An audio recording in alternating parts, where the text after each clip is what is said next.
What is up, Tube users? I am the Stereotypical Gamer, and welcome back to another installment of Overwatch 2 Heroes, an in-depth guide.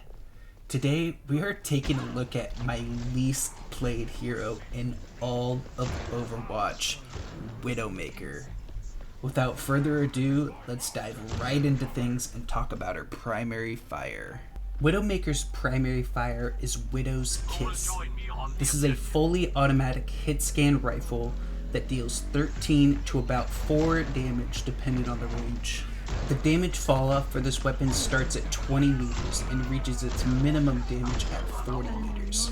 While this isn't the most ideal way to use this weapon, it can be good for finishing off low targets who are in close to medium range to Widowmaker. It's also a good way for Widow to fend for herself when an enemy rushes into her close range. Ideally, this weapon should be used in her secondary fire. Widow's secondary fire allows her to aim down sights with her Widow's Kiss and transforms it into a sniper rifle. While scoped in, Widow will charge a shot that deals exponentially more damage depending on the charge percentage. At 0% charge, the shot will deal 12 to 6 damage depending on the range, and at maximum charge it will deal 120 to 60 depending on the range.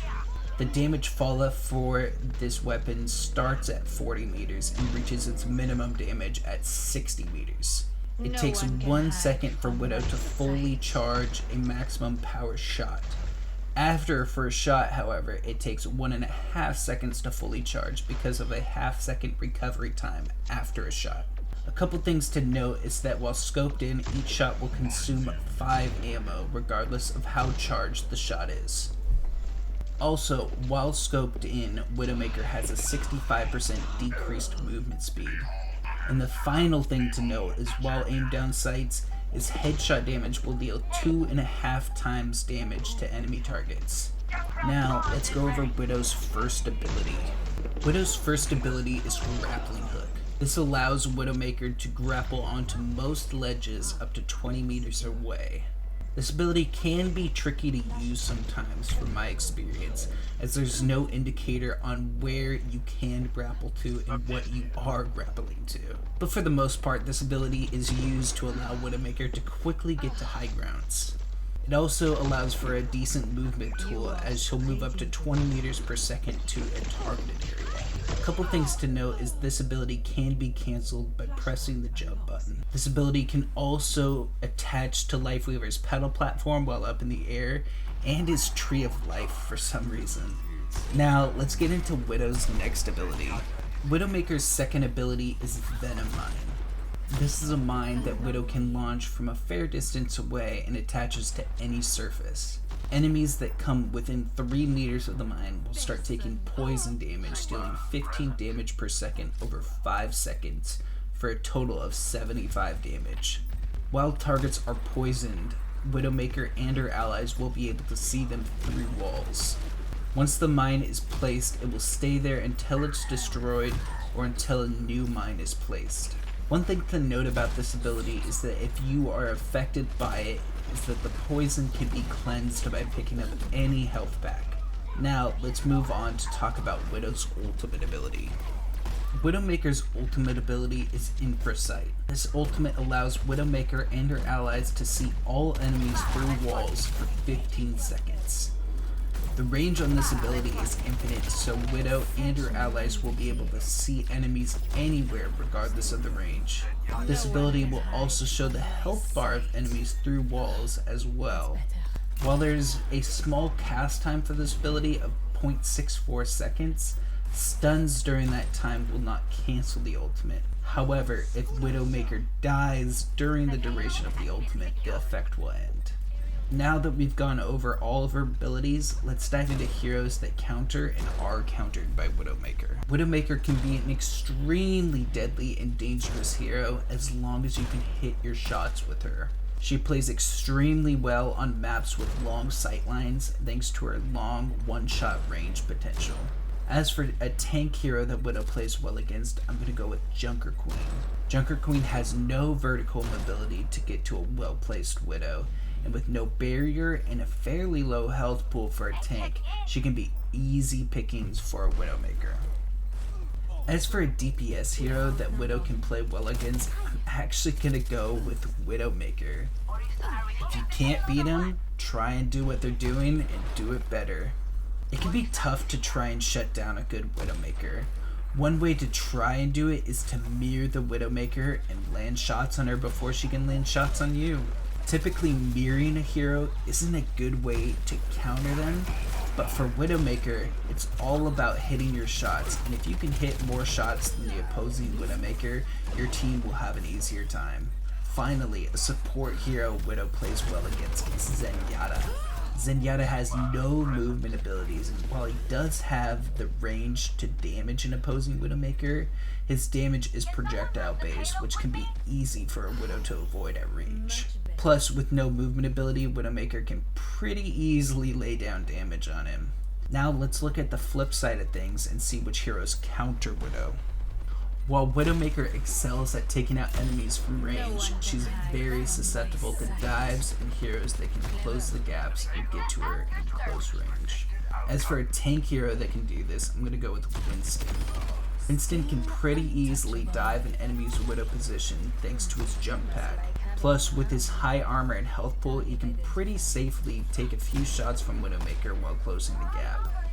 As for a DPS hero that plays well against Widow, is Sombra. With Sombra's invisibility allowing her to get to close range of Widowmaker without her even knowing, plus her high burst potential on a Widowmaker that is sitting still and scoped in, this matchup is a nightmare for Widowmaker.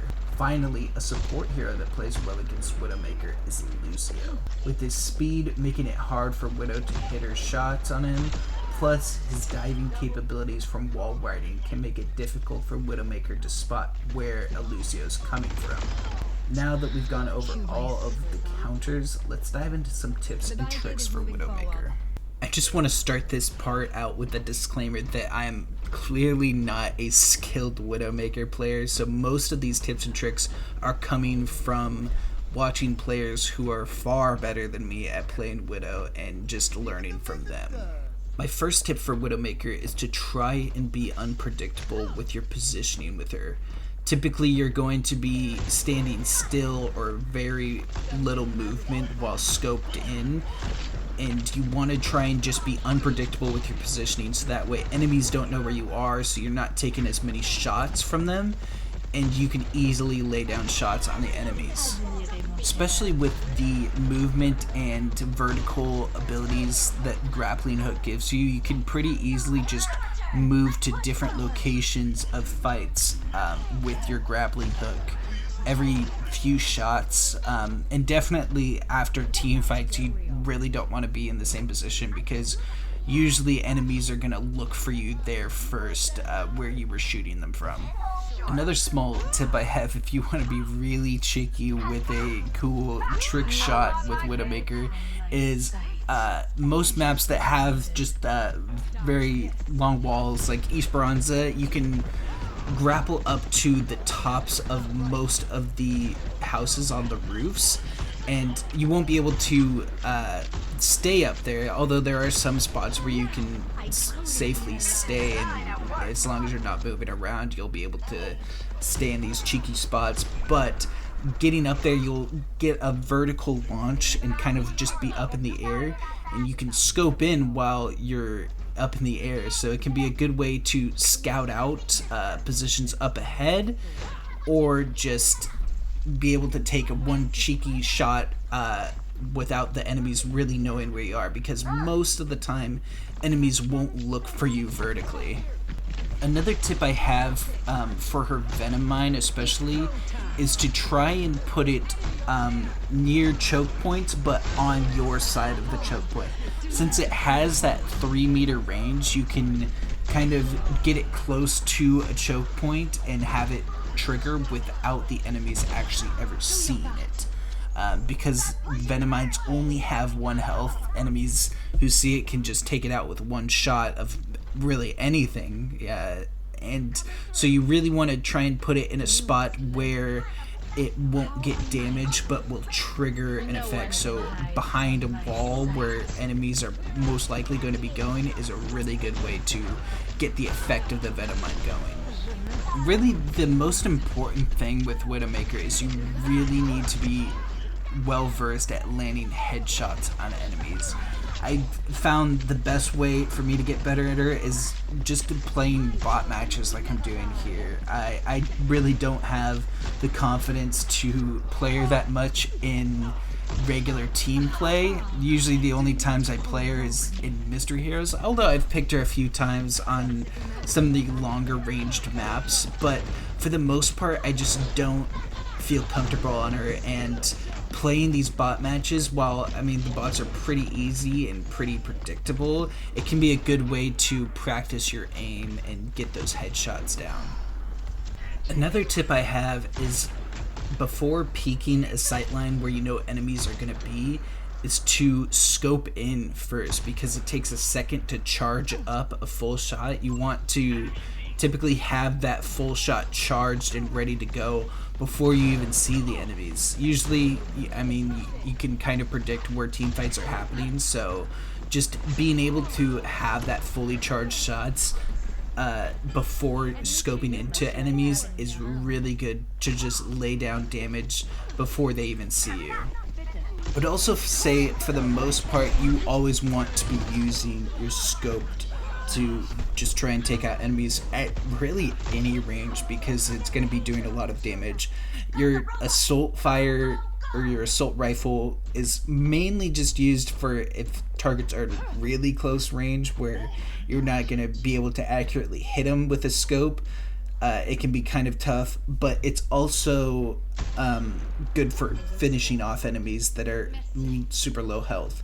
But honestly, for the most part, I usually just always try and take out enemies with the scope. Obviously, like things like sim turrets or an enemy widow's venom mines, you can use your assault rifle for. You don't really need to scope in for that stuff because they have such low health. But just being able to use your scope for at really any range is super crucial, just because of how much damage it lays down. But that's all I have for you today. Make sure to leave a like if you did. Comment any other tips and tricks for Widowmaker you have. It would be very much appreciated. And make sure to hit that subscribe button. I'll catch you in the next one. Peace. That rhythm.